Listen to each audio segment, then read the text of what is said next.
চলে এসছে গাইস আমাদের মধ্যে বার্থডে ভাই। তো বন্ধুরা আমি এখন একটু বাইরের দিকে যাচ্ছি, কারণ আজকে নাকি একটা বন্ধুর জন্মদিন।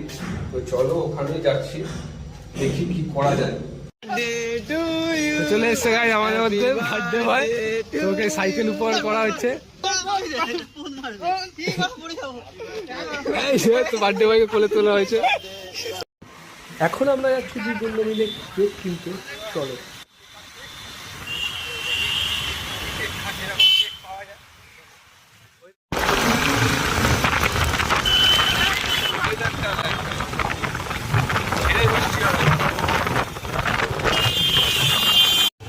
পেট্রোল পাম্পে পেট্রোল ভরাবো, তারপরে যাবো কেক আনতে। চলো পেট্রোল পাম্প।